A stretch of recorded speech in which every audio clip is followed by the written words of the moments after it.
Welcome everybody. This is the first Lunch with Kevin series in our series. I'll go over the schedule at the end, but these are scheduled for the fourth Thursday of every month at 1 o'clock. And I have a different set of topics that I'll be going over for each one. So that way, if there's something that you really want to make sure you can attend, you can put it in your calendar. But I will go over those at the end. Today, we're going to be focusing on annual reports a little bit, but like more specifically the honor roll of donors. Here's what the agenda looks like for today. I'm going to give a brief introduction, and then we're going to go over the considerations that you should kind of think about before pulling your honor roll list.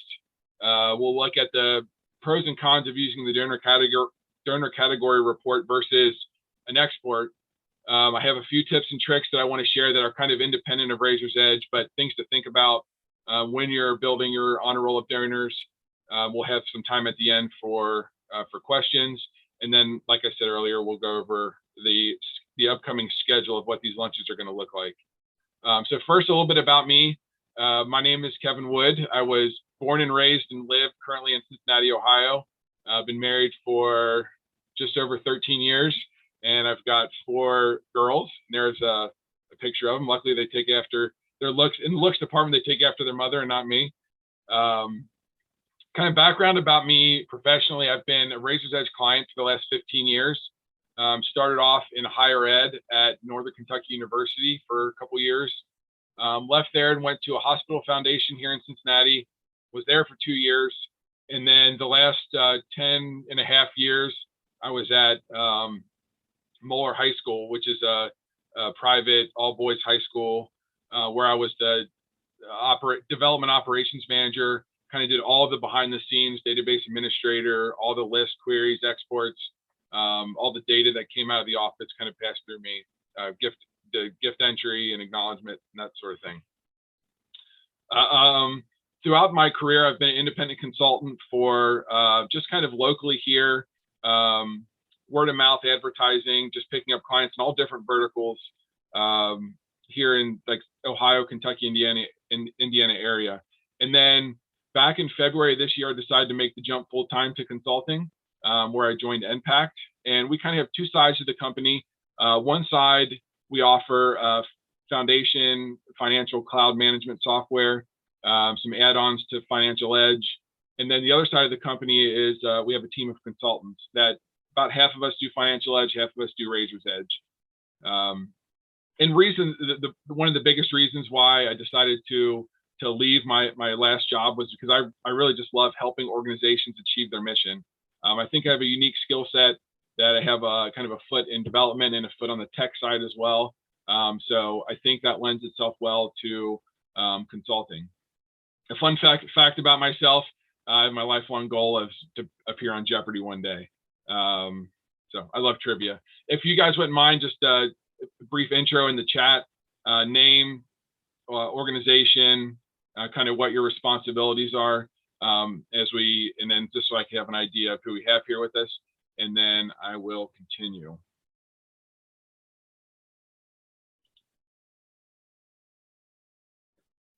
All right, well, I will keep going, and I hope you guys will let me know who you are and where you're from. Thank you, Demica. There we go, JVC. So considerations on kind of what to do or what to think about before you start your honor roll. So what story is it that you want to tell? I think a lot of organizations get into the trap of knowing that they have to produce an honor roll each year. And as a database manager, for me, it was something that I always dreaded because there is very little upside, but the downside is huge because if you present the wrong information, you could upset the wrong big donor, and then it messes things up. But it's something that every organization really strives to do and really wants to do is make the honor roll. But kind of having an idea of what story you want to tell as you're going into it is good. So if you had a huge event this year, maybe to think about highlighting the big donors to the event. You had a successful campaign. That could be a separate call out as the donors to that specific campaign. So instead of thinking of it as just a static list that you make and you print and you send out, kind of think of what it is that you want to tell the donors that are going to be reading your magazine. So donor category report versus export. We're going to jump into the database here in a second, but this is kind of the two ways of getting the information out of Razor's Edge. The donor category report is great because it's just a canned report that you set up the categories and you can kind of push a button and run.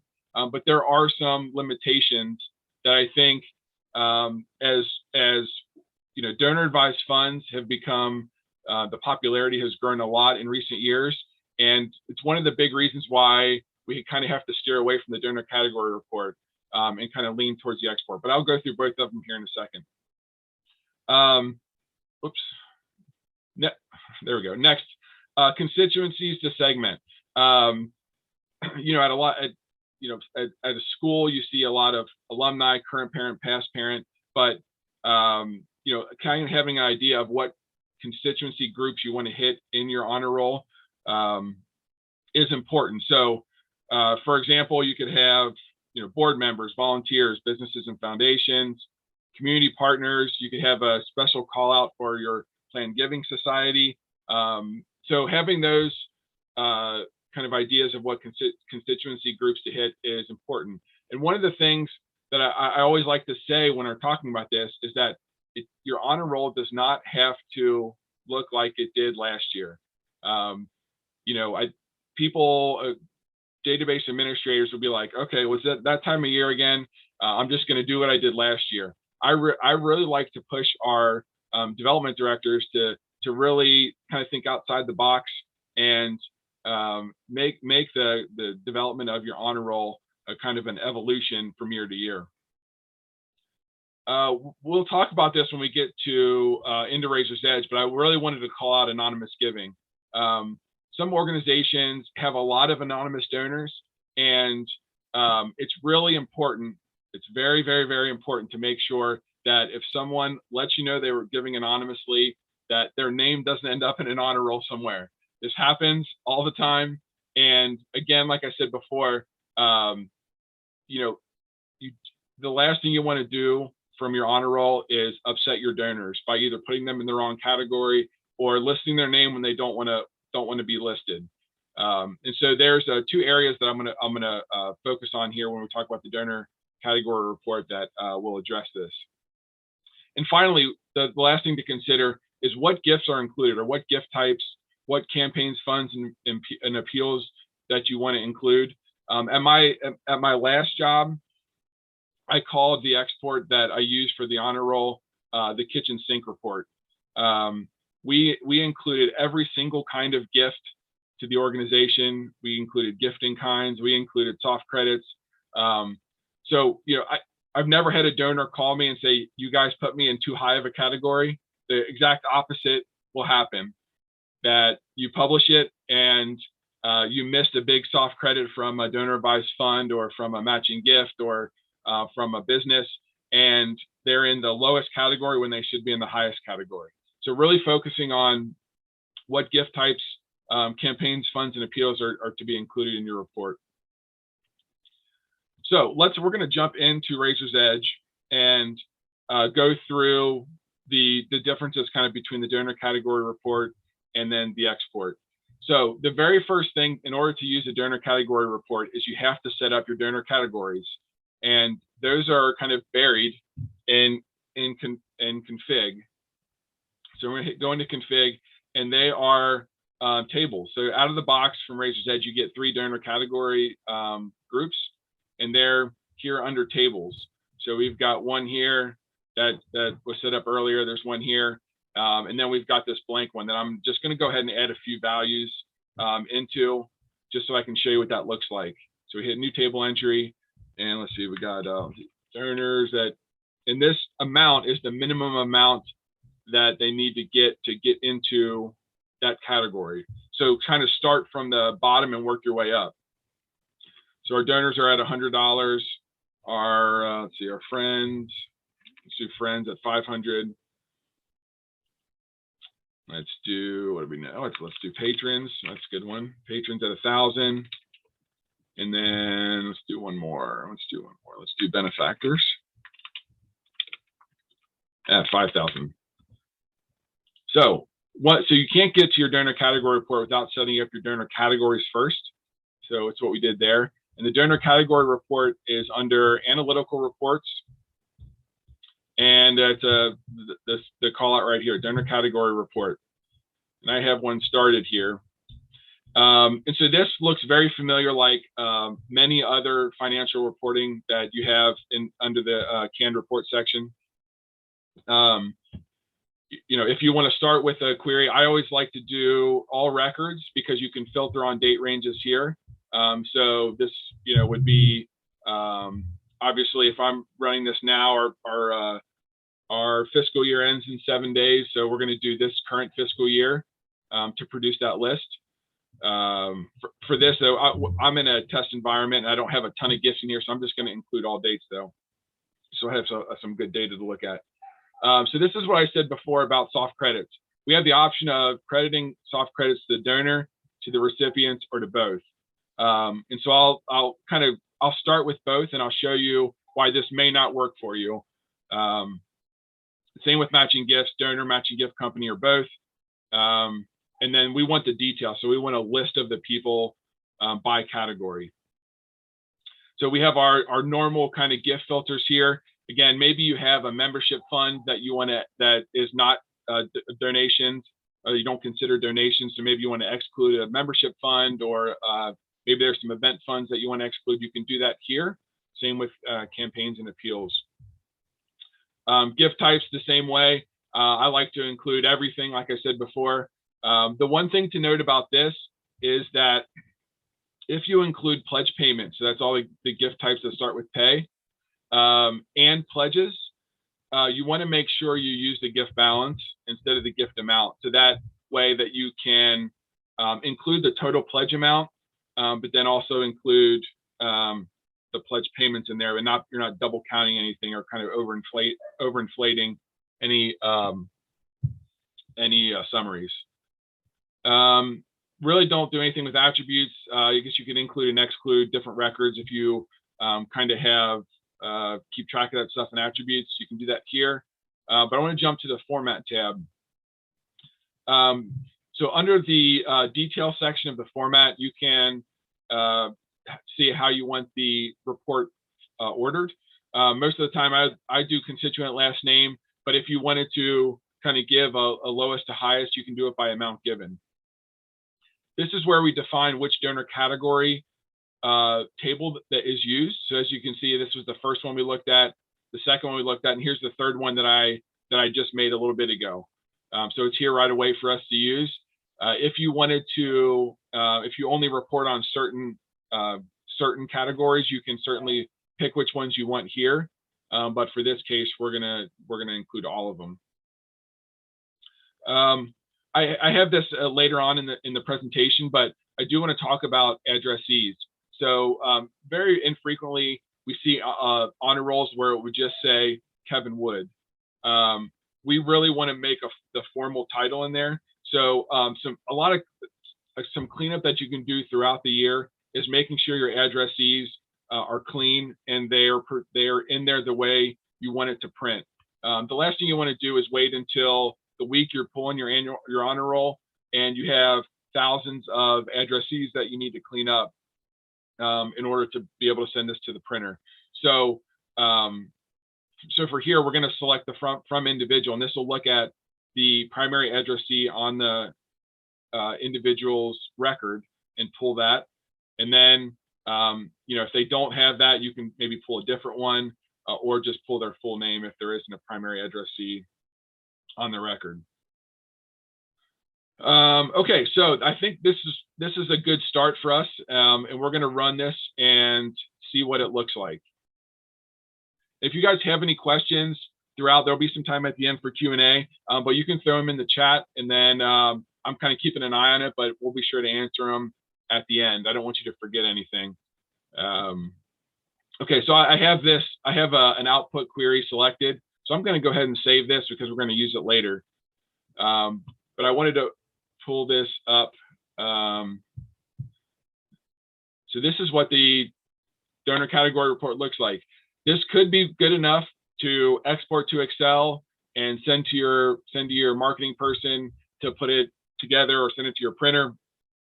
But one of the things I wanted to point out, so we said we wanted to include soft credits to both people. Well, so in this database, we have husbands and wives, or both spouses have their own record. So they're giving a soft credited to each other. So you see here, we have Mr. Dustin S. Andrews and Mrs. Andrew E. Andrews, both listed. It isn't exactly ideal on how we want to handle this. We would like for this to say Mr. and Mrs. Dustin Andrews only, and not have them both listed. So this is one of the drawbacks of including both soft credits to both recipients, or both to the donor and the recipient, is because you'll get this situation.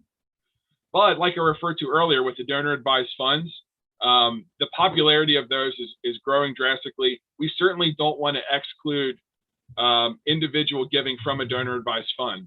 So in this situation, let's say we have the Dustin Andrews donor advised fund that gave us $50,000 this year. That's going to be soft credited to Dustin. The hard credit will be put on the donor advised fund record. So we want that to be pulled in here. So in that regard, we want both the hard credit and soft credit to be applied both to the donor advised fund and to the individual. But in the case of the spouses, we don't. So this is the big drawback for me for not using the donor category report, because there's no way to have both of those situations happen where we only have a Mr. and Mrs., but then we also have giving from the donor advised fund and soft credited to the individual. Now, so some organizations don't have individual records for both spouses. They just have one. In that situation, the donor category report could probably be sufficient because they have it only one record per spouse. But for me, and a lot of organizations have, individual records for both spouses. So this just isn't an option. So I'm going to get out of here, and now we're going to go. So if donor category report isn't an option, what are we supposed to do? I have an export set up here, and I said before I had that output query made from that report because I'm going to use it here. I don't want to look at all records now. I only want to look at the records that were pulled from that report. So we can go here and pull that query that we just made, and that's going to be our starting point for this export. So we have the ability now, of course, we have the ability to export to filter on head of household. So this is where we're now not going to see both of the Andrews records. We're only going to see one of them. So this is the big reason for me to use export, is because we can do this head of household filtering. We're also going to include all inactive, deceased, and constituents. We want to make sure that if we do call outs for people that make a donation in your fiscal year but then pass away, we want to make sure that they're included here. So this is what the output looks like. If you want, I can send this to you. I can send the control report for this export for you, just to kind of make sure. Think of all the fields that you might need in your Excel document. I like pulling all individual name fields that are used, so that if there isn't an addressee on their record, that we can still go ahead and make it in Excel. That's like a last resort, but I always like having that information there just in case we need to make sure that the addressee looks right with titles and that sort of thing. So include deceased. So before I had mentioned about the anonymous giving, we want to make sure that we're keeping track of who our anonymous donors are. So that anonymous field is going to be included here. This corresponds, this field is right here. This looks at, on the Bio 1 tab, there's a checkbox in the bottom right corner for gives anonymously. That's what this field pulls. So this isn't looking at any individual gifts that are marked anonymous, but this is looking at the gives anonymously field on the record. So this is the export. Like I said, if you want this control report, I can go ahead and send it to you. But I want to make sure we keep moving.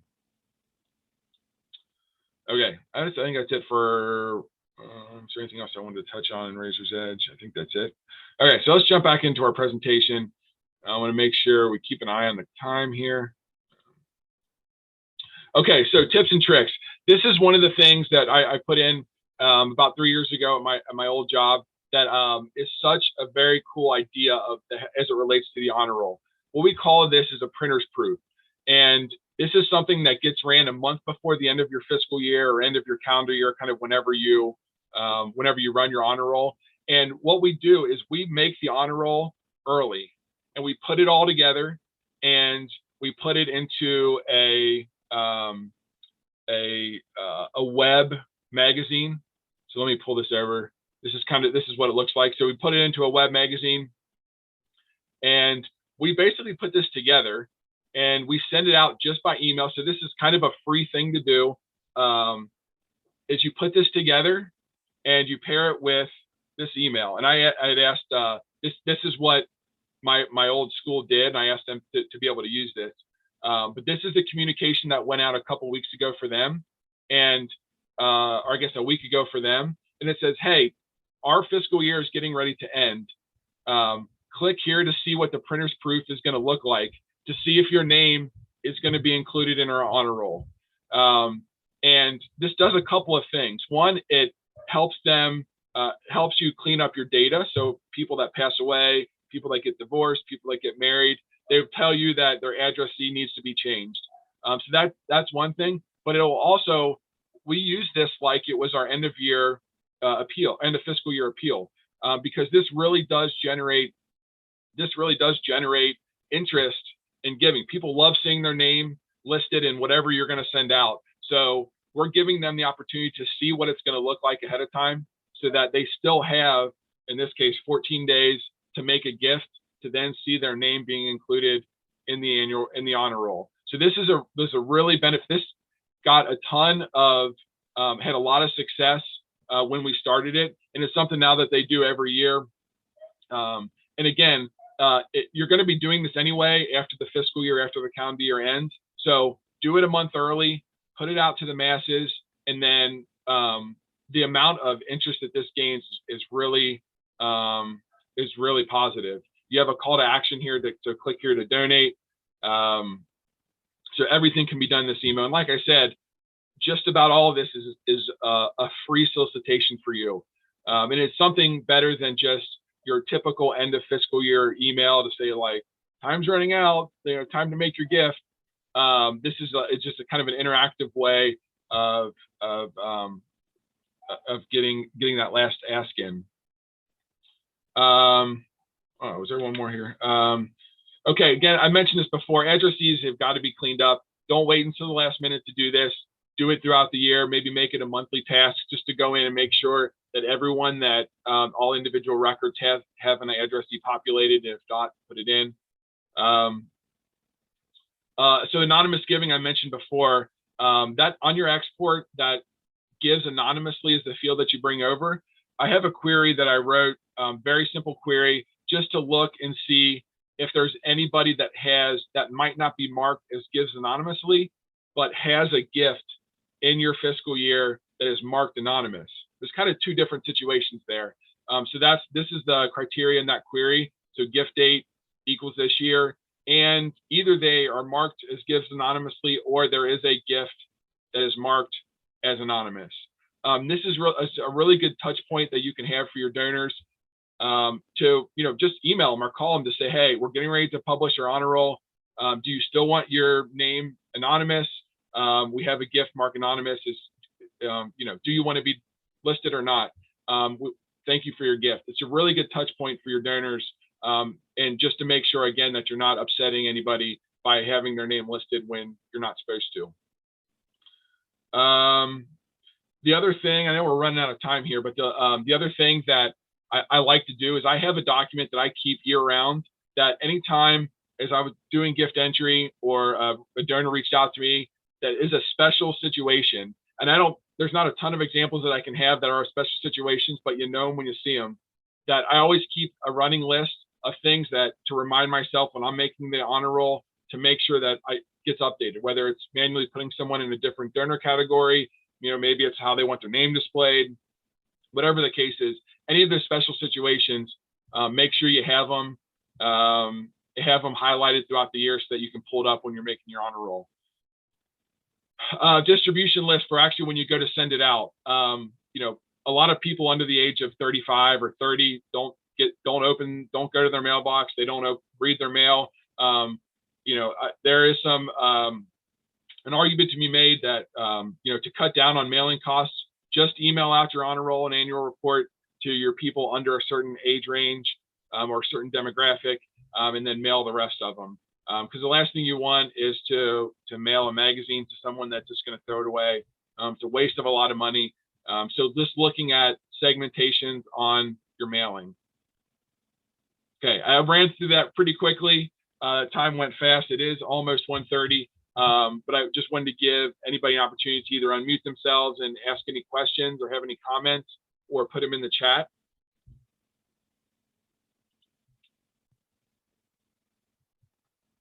Anybody, well, you go ahead and jump in if you do have any questions. And this is the schedule for the remainder of my kind of series. The first four, or I should say the next four, are all the fourth Thursdays. But the one in November, the fourth Thursday, is Thanksgiving, so I bumped that back a week. So that's 11/17. I will send out email reminders to everyone that has registered for this first one. So that, once you register for the first one, you're registered for all of them. But I can send out a reminder email, and if you lose the Zoom link, I can send that out as well. But just here are the topics, and they kind of flow a little bit. We'll talk about gift entry next month. We'll talk about acknowledgement letters and different options now that are available for us since Blackbaud dropped the Word integration or the Microsoft integration. We'll talk about donation forms and event registration in both Online Express and NXT.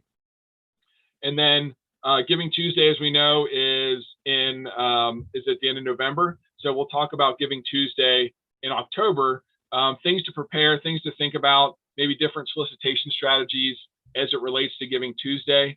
And then our last in the series in November is going to be talking about complex queries. So merge operators and ands and ors and query lists and all different fun things with grouping people together. We'll also touch into NXT list as well.